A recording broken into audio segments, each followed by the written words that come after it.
Muntik mang maparusahan ng kamatayan sa pamamagitan ng firing squad na buhayan ngayon ng loob ang pamilya ng Pinay drug convict sa Indonesia na si Mary Jane Veloso. Sabi kasi ng ating pamahalaan, makakabalik na siya ng bansa.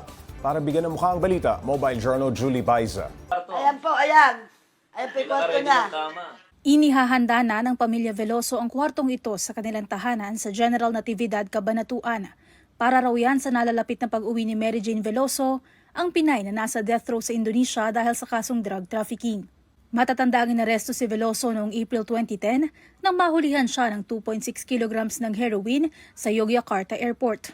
Oktubre ng parehong taon, pinatawan na siya ng death penalty ng Indonesian government. At mula Pebrero 2011 hanggang 2024, tuloy-tuloy ang naging effort ng tatlong administrasyon mula kay dating Pangulong Noynoy Aquino, Rodrigo Duterte at Pangulong Bongbong Marcos para maibalik si Veloso sa bansa. Mismong si PBBM ang naglabas ng pahayag na makauuwi na sa Pilipinas si Mary Jane.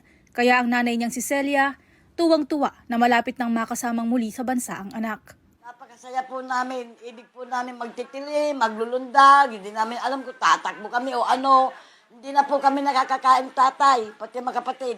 Hindi na kami nakakatulog. Tuwan-tuwa po kami lahat, lalong-lalo na po yung dalawang anak niya. Ang ama ni Mary Jane na si Cesar nasa gitnang bukid pa raw nang matanggap ang balita. Masayang-masaya man, aminado si Nanay Celia na minsan na siyang nawala ng pag-asa.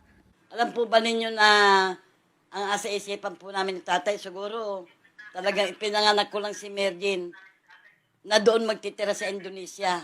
O kaya makauwi si Merjin kung patay na. Yun po ang asa-isip namin dahil 6 na taon po wala pong hearing na naganap. Tahimik na tahimik. Bati din ang pamilya na hindi pa tapos ang laban ni Mary Jane. Sa sandali kasing makauwi ng Pilipinas, kailangan pa rin niyang tapusin ang hatol sa kanya.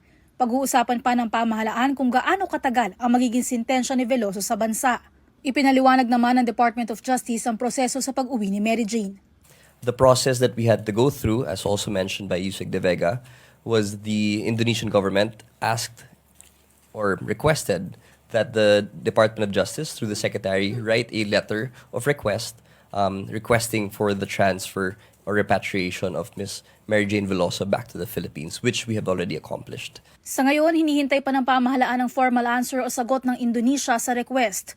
Pero para kay PBBM, umaasa ito na mangyayari yan bago magpasko.